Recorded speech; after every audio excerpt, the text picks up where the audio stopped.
Lilian Tintori confirmó a través de su cuenta en Twitter que el régimen venezolano le ofreció seguridad. Sin embargo, la esposa de Leopoldo López señaló que decidió no aceptarla porque es el mismo Servicio Bolivariano de Inteligencia quien, según ella, la persigue e intimida. Tintori reiteró que si le sucede algo, será responsabilidad de Nicolás Maduro.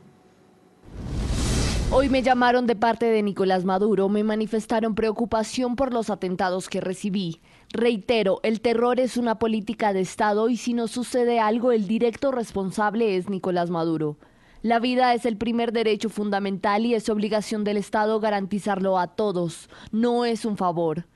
Me convocaron a una reunión para ofrecerme seguridad del SEBIN, Servicio Bolivariano de Inteligencia Nacional.